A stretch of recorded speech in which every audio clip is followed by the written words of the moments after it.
on reparatory justice. We believe that the trafficking and racialized chattel enslavement of Africans constitute one of the gravest crimes against humanity. Our call is not for charity, it is for justice. It is a time for our narrative to be told by us, grounded in truth and anchored in accountability. Together, Africa and the Caribbean must speak with one voice, with clarity, unity, and moral conviction.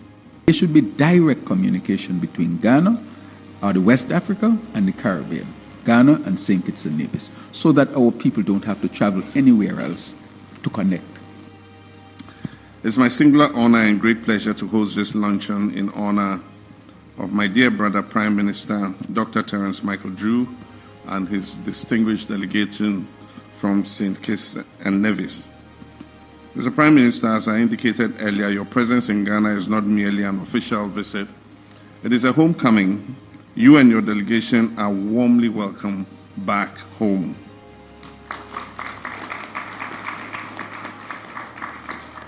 As the first Prime Minister of St. Christopher and Nevis to make an official visit to Ghana, you're charting a new and historic course in our bilateral relations.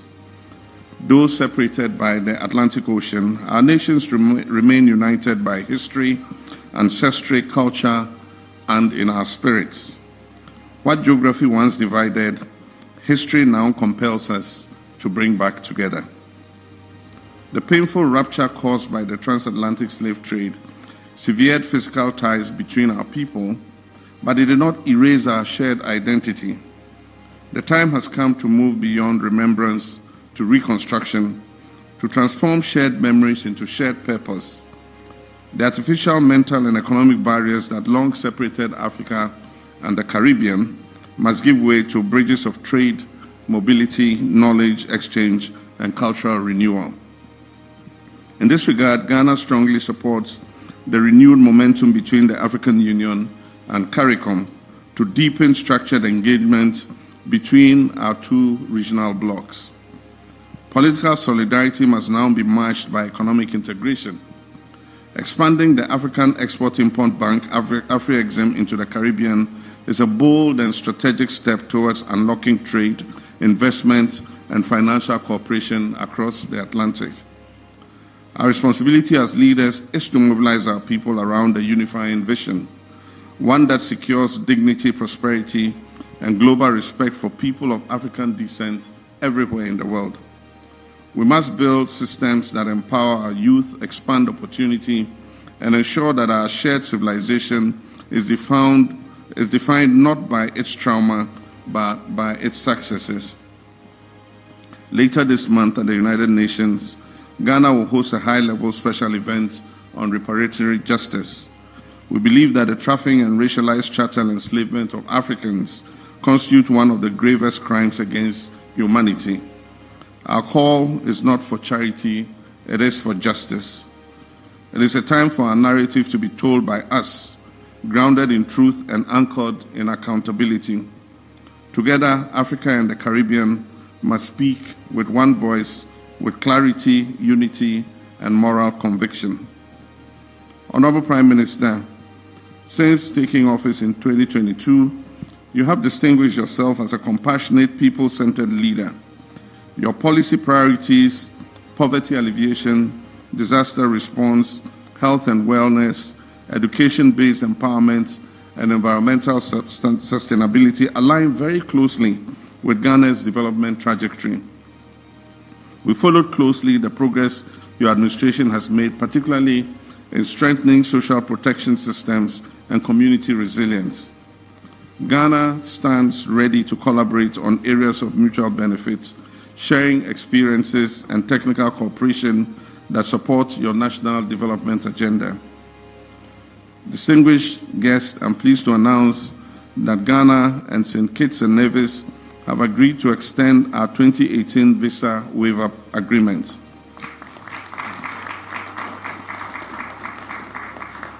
This was previously applicable to holders of only diplomatic and service passports.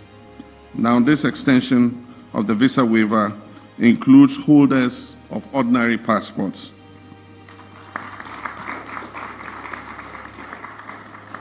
This practical and transformative step will significantly facilitate tourism, trade, business exchanges, and people-to-people connections.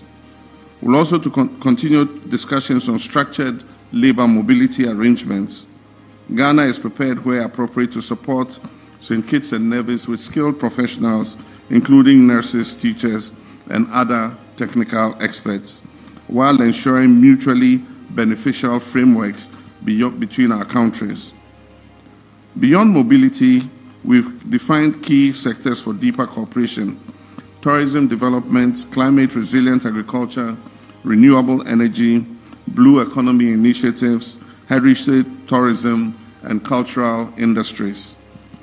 Improved air connectivity between Africa and the Caribbean remains essential. However, we cannot delay progress until every structural constraint is resolved. Platforms such as the African Caribbean Trade and Investment Forum, ACTIV, and the African Continental Free Trade Area offer immediate pathways for us to expand trade and forge investment partnerships. Our ambition is clear: to position Ghana and St. Kitts and Nevis as model partners in South-South cooperation. Honorable Prime Minister, I commend your leadership of CARICOM and the successful hosting of the 50th regular meeting of the Conference of Heads of Government of CARICOM in St. Kitts and Nevis. Ghana deeply appreciates the opportunity you offered us to address CARICOM leaders, though virtually. We value CARICOM's principled stance on reparatory justice and look forward to intensified collaboration on truth, reconciliation, and equitable global reforms. Ghana recognizes the vulnerabilities faced by small island developing states, especially in the context of climate change, rising sea levels, food insecurity, and external economic shocks. We stand in solidarity with St. Kitts and Nevis in advocating for climate justice, equitable access to climate finance, and reform of global financial institutions to reflect the realities of developing nations. Honorable Prime Minister, distinguished guests, permit me to express my sincere appreciation to the Prime Minister for extending his stay in Ghana to join us and participate in our 69th Independence Anniversary celebration. Your presence at this milestone event as our special guest symbolizes the unbroken thread connecting our liberation struggles, our contemporary quest for economic emancipation. The political independence Ghana secured in 1957 sparked a continental awakening.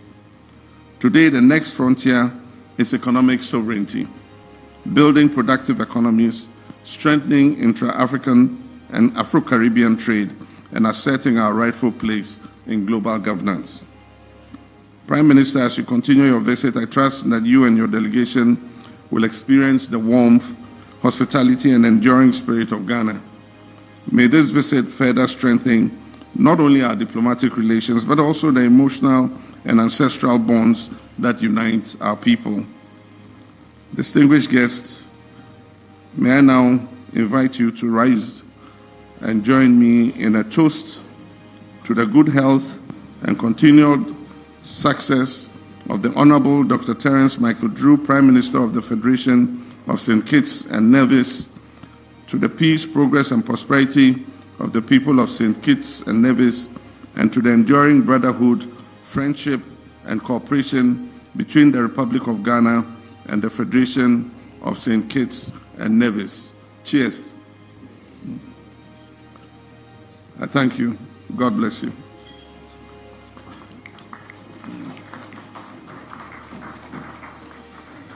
And now I will make a presentation to the Honorable Prime Minister. And for those of you who know what it is, it's a fugu, which has become very famous now as a symbol of our culture.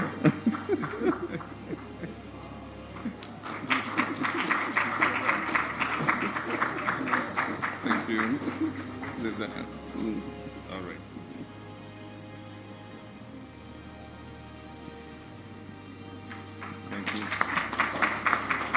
Thank you very much, Your Excellency.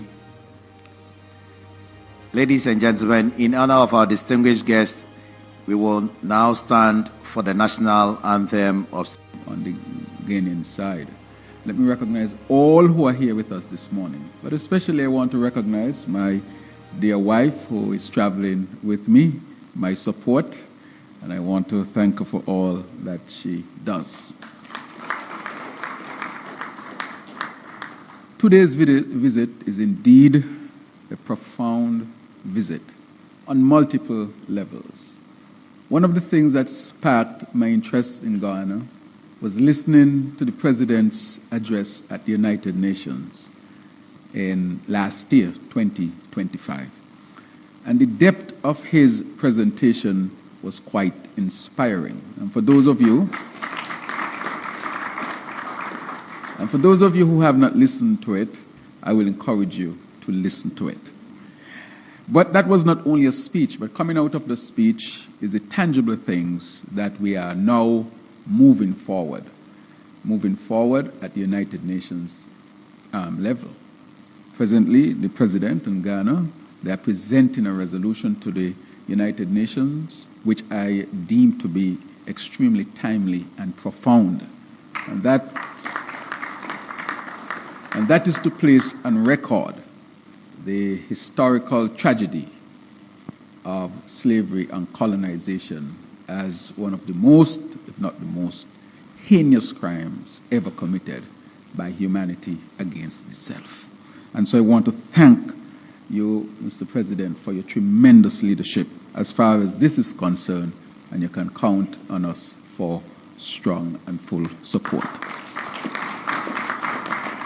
I am now the chair of CARICOM, which are all of the countries in the Caribbean region, the independent countries, and we have some associated members. And I have, of course, considered this my responsibility to get CARICOM on board, and the deliberations have started. And so I wanted to place that on record. My visit here on another level is really coming back home. As I drove through Ghana, I couldn't tell the difference as whether I was in St. Kitts and Nevis or I was in Ghana. It's profound. It's revealing. You have to experience it to know it. Each person I see look like somebody I know. Yes. Last year I was relating to Mr. President, of course, that I had the opportunity to meet the deputy or the vice president in Addis when we had the first in-person meeting between the AU and CARICOM. I was the chair from the CARICOM side, and His Excellency President from Angola was the chair from the African side. And I met a lady, a distinguished lady, and inquired who she was, because she looked so much like my aunt. And as I approached her, she said, you know, she was the vice president of Ghana. So I'm really thinking now that my family might have come from here. But on another level, this gives us the opportunity for our peoples to connect, and the tangible opportunities that can come from that connection. In terms of our people-to-people connection, why should our people have to go to the north to get to the south or to get to Ghana? There should be direct communication between Ghana, or the West Africa, and the Caribbean, Ghana and St. Kitts and Nevis, so that our people don't have to travel anywhere else to connect among ourselves. And that is why I welcome today the signing of the MOU for visa-free access for ordinary citizens or citizens who own ordinary passports. This will connect us tremendously. Thank you, Mr. President. And then there is the exchange of labor. I have heard that Ghana has a surplus of healthcare professionals, and the Caribbean has a dearth of healthcare professionals. And isn't it good that you have these well-trained health professionals here in Ghana, and we have a scarcity of healthcare professionals? And we already have a number of Ghanaian nurses who have come to St. Kitts and Nevis. They started to work, I think, within the last 3 to 4 weeks. And I can say to you, without a doubt, that they are well received, they are well trained, the people have received them well, And I've been asked to ask His Excellency, the President, for more Ghanaian nurses. And so after this visit, we will have, to some extent, or at least in a framework of nurses coming to St. Kitts and Nevis in a greater quantity this year. Already, that is a tangible benefit for both countries. One, supplying skilled labor, and for our services with respect to healthcare being upgraded and being delivered to our people. These are the type of collaborations that we can do among ourselves and make ourselves self-sufficient as the African continent and as the Caribbean, and as in the framework as well of South-South cooperation. So I thank you. In addition to that, there's more. I was approached by our national choir that is really headed by our Governor General. And they made a presentation to my cabinet maybe a few weeks ago. And they are slated to come to Ghana for a cultural extravaganza and presenting our own culture to our people here in Ghana. And it's so quite interesting that all this time is so many things are happening at the same time. People moving to work, cultural exchanges taking place, visa-free access taking place, and now we are in the discussion of having students move across. And that to me tells me, there's a word, there's Zeitgeist, is a German word, but it's in English. I think this is the times that is saying to this generation, it's time, as Mr. President mentioned, to take this relationship between the Caribbean and Africa to the next level where our people would benefit tangibly, significantly. And so I want to wrap up by saying that my visit here is timely. My visit here would redound to the benefit of both the people in the Caribbean, St. Kitts and Nevis specifically, and the people here in Ghana. And that has already started. I said to one diplomat, all that is happening now, the time has called for it, and our generation has the responsibility to respond. So let us work together to continue to build the relationship between Africa and the Caribbean, Ghana and St. Kitts and Nevis.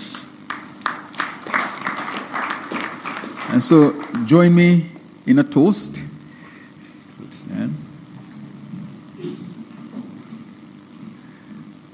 And in St. Kitts and Nevis, we say the hip hip hooray 3 times when it's a toast. So I'll bring a little bit of that here. It's not our original thing, but somehow we have adopted that. But I want to say to all of us that long live this strong, growing relationship between Ghana and St. Kitts and Nevis, Africa and the Caribbean. Hip hip. Hooray. Hip hip. Hooray. Hip hip hip. Hooray. Thank you very much. Yes. Yes, correct. All right. Thank you, Africa, Mama Africa. Oh, yeah. You make Africa great. Thank you, freedom. Thank you, Africa.